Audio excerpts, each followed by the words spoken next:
I mean, what is going on in the streets here? I mean, why don't you cool things down? What's going on? Convoys here and tear gas and this. What is, you know, why don't you, you can see, I call you hot-headed, I call our people in Sudan stupid and criminals because we went too far. You look at our example and, you know, cool it down. I mean, why aren't you talking to each other? More. You see, we have a constitution that provides for how we conduct ourselves. We have institutions that make sure that everybody lives by the rules and operates within the parameters of the law. We had an election, and it was observed by the international community. It was accepted.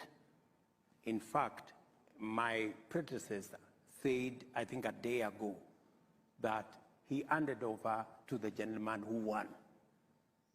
Yet his candidate, you know, the candidate he was supporting, is in the streets complaining that the election, he doesn't know how the elections went. So if the chairman of Azimio, the former president, has told the country that he handed over to the gentleman who won, yet his candidate has a problem with who won the election, I think they need to have a small conversation between the chairman and his candidate to tell him, gentlemen, I handed over to the gentleman who won, let us stop the demonstration. But that's not happening. But that's not the case.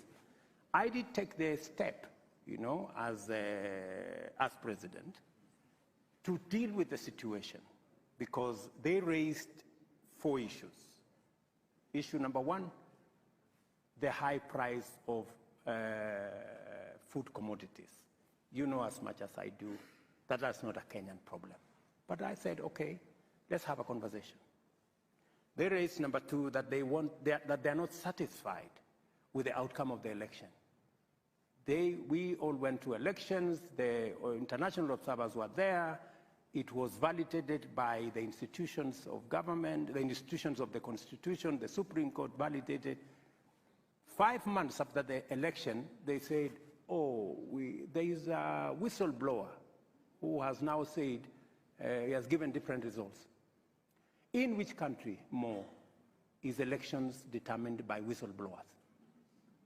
I don't think there is any such country. But I took the step to say, okay, let us create a framework. I reached out to the opposition and said, let's have a framework where we can have a conversation about the issues you are raising, right?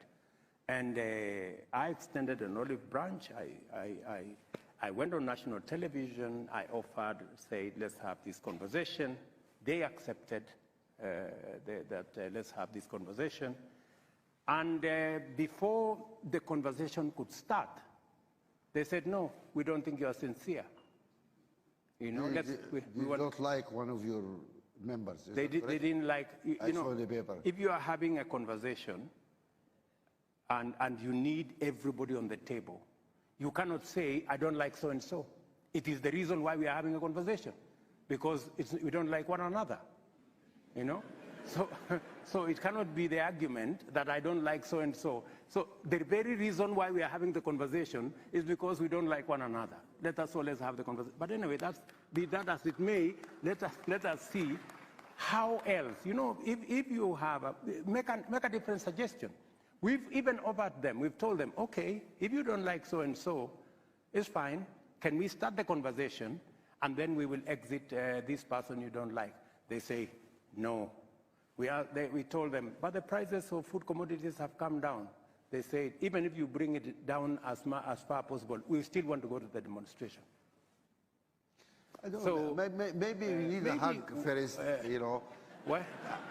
Really, because my brother.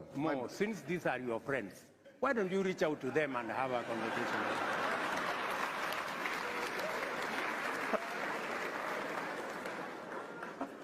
You are all my friends. Yes, we are. You are my friend, and Uhuru is my friend, and Raila is my friend. Correct. We're all brothers. Correct. Okay? I already reached to our brother Raila, and I'm inviting him to come and have lunch. I said I'm going to buy him a great lunch. Please. To come. I don't think I don't know where is he. I haven't got confirmation yet. Because I would like to meet him. Uhuru, my other brother, unfortunately, he's changed his mobile number. I cannot reach him. So if he hears us here, Uhuru, give me a call. Yeah. No, because we need just to talk I will as look brothers. for his new number and give you. You have his number? I will get You it. are friends then. Yeah. No, because to be honest, and please forgive me, I'm not a Kenyan, but maybe it's much easier for me to say this because I'm not party to what's going on here. Please, guys, you have kids need education, you have people need food, you have jobs, you have a lot of issues important here. All this is hot air and squabbling or boisterous. Let us work for Kenyan people. Absolutely. So just fairness, I'm not party to any of this, you know, but we need to find a way to really hug and talk. That is, I saw the Archbishop of Canterbury is here. Is he sitting here? You have a job here to do. I mean, and he's the our friend. Archbishop, that's your job. You need to go and get people, hug them, and, you know, do a prayer or something. I mean, come on.